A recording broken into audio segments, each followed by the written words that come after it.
jumlah peserta yang ikut meramaikan kegiatan ini, dan juga itu sudah dibatasi dengan minimnya waktu yang disiapkan. Tentunya nanti kita berharap ke depan ada event yang lebih besar.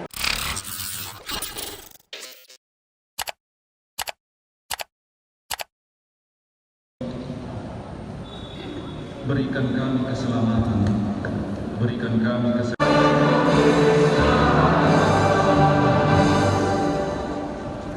Hadirin disilakan duduk kembali. Oleh Ustaz Muhammad Abdul. Dengan hormat kami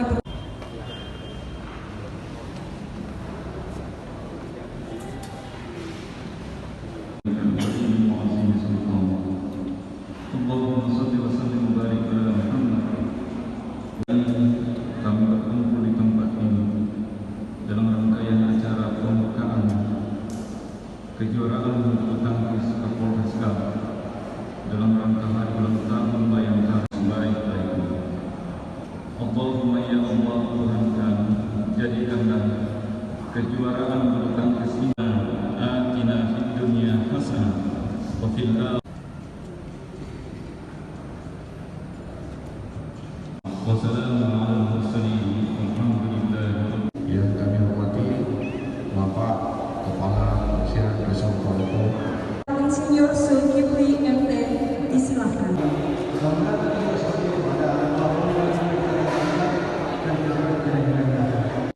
yang saya hormati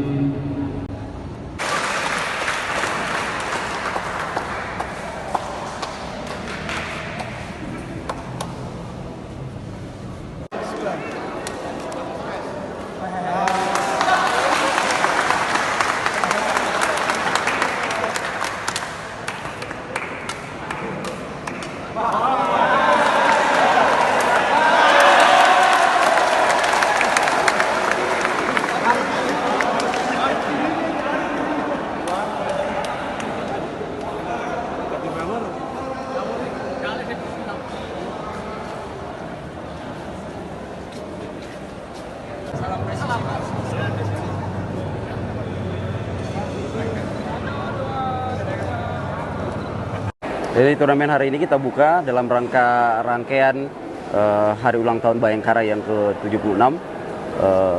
Salah satu event yang kita laksanakan hari ini adalah kegiatan kejuaraan bulu tangkis setanah Luwu. Kalau pesertanya sendiri Bang, itu ada dari mana saja dan totalnya itu ada berapa orang? Untuk peserta, karena turnamen ini juga setanah Luwu, jadi mulai dari Palopo, kemudian Luwu Utara, Luwu Timur, kemudian Luwu sendiri, dan Toraja. Ini bergabung informasi dari Ketua Panitia bahwa kita ada sekitar 200 jumlah peserta yang ikut meramaikan kegiatan ini, dan juga itu sudah dibatasi dengan minimnya waktu yang disiapkan. Tentunya nanti kita berharap ke depan ada event yang lebih besar, karena event adalah sebagai event pembuka saja untuk memicu dan memancing minat para atlet-atlet yang ada di Tanah Luwu, sehingga kita berharap bahwa dengan adanya turnamen ini nantinya akan ada bakat atau pada bibit-bibit yang handal yang bisa mengharumkan nama Palopo, nama Makassar, nama Sulawesi Selatan, dan bahkan pada event nasional maupun internasional. Kalau total hadiah tersendiri yang diperebutkan peserta? Total hadiah untuk turnamen ini sekitar 17 juta, kemudian beserta trofi dan piagam. Harapannya Bang pada para peserta ini? Harapannya dengan ada turnamen ini tentunya kepada para atlet, kita junjung tinggi sportivitas. Menang kalah itu hal yang biasa, tetapi bagaimana mengajarkan kita ketika kita kalah bahwa masih ada orang yang lebih hebat di atas kita. Maka ketika kita kalah, bagaimana kita belajar untuk terus berusaha dan berupaya untuk meningkatkan kualitas, meningkatkan potensi agar bisa meraih raihan yang lebih tinggi. Terima kasih sudah nonton. Jangan lupa like, subscribe, dan share ya.